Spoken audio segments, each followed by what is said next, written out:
the evolution of skate.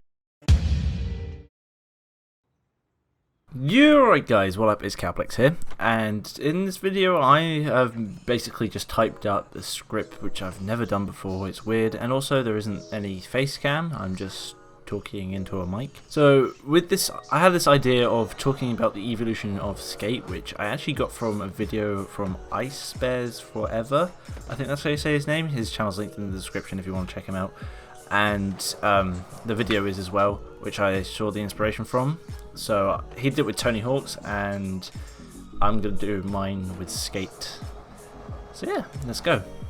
Before this video starts, if you don't know who I am and what I do play a lot of skate games. I play Skate 3 mostly, and I am quite an OG. Like, look at this image here of me at the demo of Skate. That is me. This is me now with my image, and that's me there when I was like 8 years old. So if I do miss out on anything, I'm sorry. So let's get into it. Skate. What kicked off the Skate series? The developers at EA, Blackbox, and the publishers of EA were looking for a new skateboarding game which could include the flick it control system, so your analog stick can flick and it will perform the tricks on the screen. The flick it system is basically you perform a certain pattern of a trick and it performs the trick as you would do on screen. This makes the game have a more realistic to it. Unlike Tony Hawk games where you would just press 2 buttons and you try and do combos and perform different tricks and try and get a higher score, which is kind of unrealistic. Although I do love the Skate series, I also have a love for Tony Hawk games. Well, before they went shit. Robomodo. Anyway, back to what I was saying. Skate took place in San Van. However, did you know that EA Blackbox was thinking, instead of San Van, they were thinking of a coastal city, which instead of using like the normal streets which we're always familiar and used to, it had a football stadium and an occasional vert places here and there. Personally, I think they were just getting more, that was the hype of where FIFA was going, so they thought, let's implement football with everything, shall we? At the start of the game, you, as a skater, are filmed doing a line. Just as your skater does a BS board slide and lands in the middle of the road, he gets hit by a bus. After that, you are rushed to a hospital and need surgery. The surgery leads you to create and edit your skater. You get your first sponsorship after completing a demo at the Regs Park. After completing more and more challenges, you get noticed by companies and get sponsors. Eventually, you make it to the XGames and get Skater of the Year. As it's almost been 10 years since the game's been released, and also since new releases of the Skate series, the online services have been shut down for the first Skate game. Skate 2. After the success of Skate, the sequel Skate 2 was released in 2009. It took place in the same location, San Van. However, the maps were completely different. New features were added into the gameplay. You could get off your board and walk around for once. This allowed you to be more mobile, so for example getting upstairs, or if you get stuck on something you can easily get off your board. This also allowed you to move objects around the world and into a position where you can easily use them to trick off of. In Skate 2 there was also the release of being a female. This allowed you to play as a woman for a change, which I'm actually surprised they didn't put in Skate 1. Also, the skate.ea website was released. It allowed you to create graphics, put them onto your game, and put them onto your character. It allowed for creativity and also some weird shit to be put on there. After being thrown away for jail for 5 years, the start of the game has you coming out of jail and everything has changed. There's been a massive earthquake, and Mongo Corp has guarded most of the landmarks which you used to escape. Through the game you get contact, such as Big Black, who protects you from the Mongo Corp, some woman who drains pools for you, and some other crazy ass dude who removes metal grind stoppers from rails and ledges. You complete challenges and get sponsorships just like the original Skate. Within Skate 2, it did bring some new glitches, such as when the new feature of getting on and off your board, it also came to the on and off speed glitch.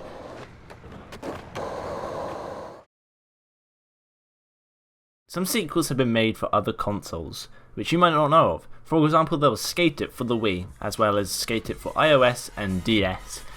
I personally never played these for the Wii or iOS. It did keep the same flick it controls, however it used the motion detection of the Wii. I never played it, so I never knew how accurate it was, but I believe that it wouldn't have been that accurate because it's not like an analog stick which can detect every precise movement. Unfortunately, the Skate It series died pretty quick as it wasn't as popular as it was on the PlayStation and Xbox. I guess it just wasn't as entertaining as it was for the flick it controls on the analog sticks.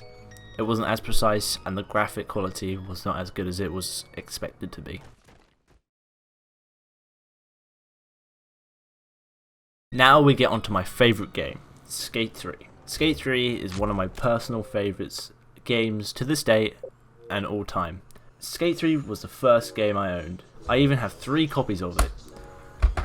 I have 3 because I broke 2 of the discs. One of the discs I had in my disc tray for so long that it didn't come out for 2 years. Yeah.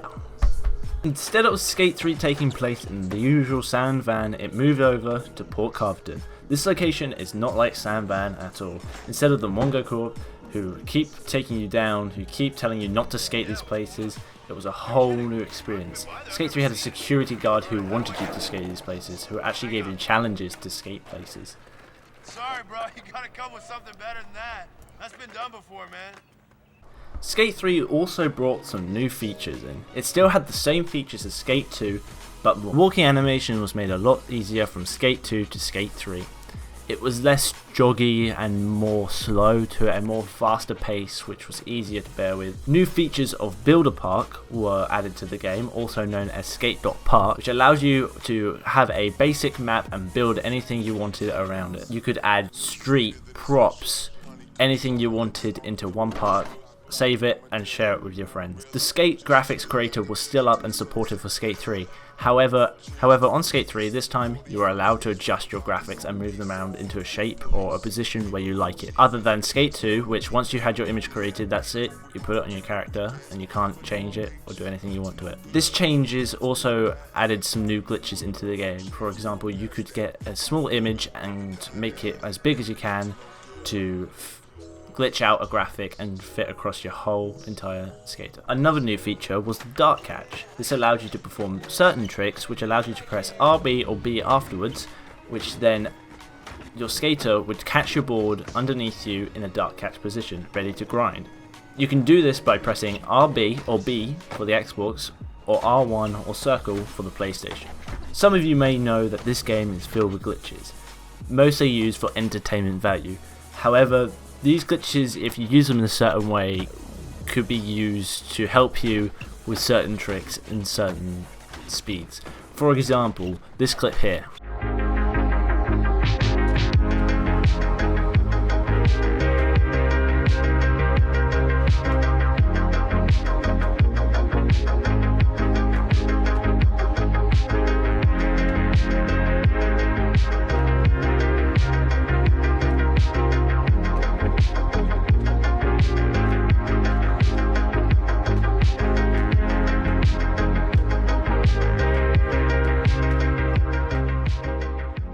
The new falling animation had been added into Skate 3. This allowed you to give you a little bit of time if you fell off a certain place to get on your board.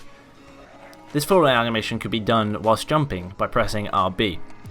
And with this, it also brought in a new glitch. If you press RB and Y after jumping after a certain time, it will make your board fly above you and spin it around your skater and underneath your feet. This allowed you to move like Sonic.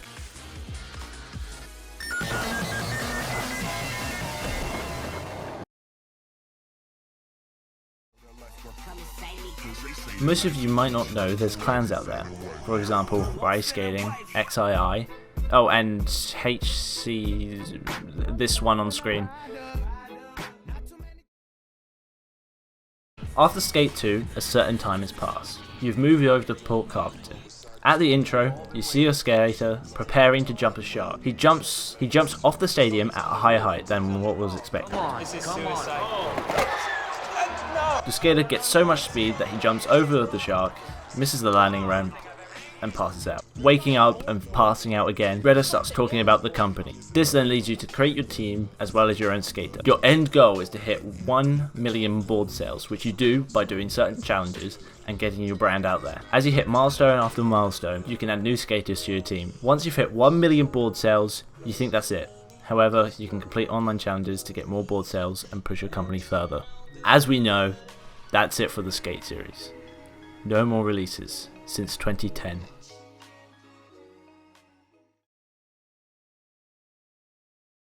However, there's been people on Instagram, going onto EA's Instagram, going on to photos, and every single photo is filled with comments saying Skate 4, Skate 4, please make Skate 4. I did have high chances when I saw this. I thought that this was going to happen so much, but as each month, day, and second goes past, my hopes are dwindling down. There's nothing we can do. There's not much we can do.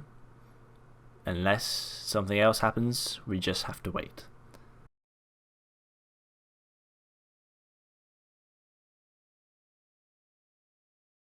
So before this video ends, I just want to say shout out to Ice Bears Forever for the inspiration of this video.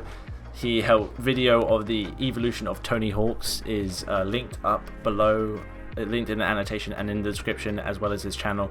This is where I found the inspiration from, and also I just saw that and I thought I wanted to do that with Skate 3. I'm also thinking about doing this for Guitar Hero and just talk about things you might know in Guitar Hero. So if you want that, just let me know in the comment section below. I will continue my commentaries, don't worry, this is just a spin-off video. I just thought of this idea and went for it.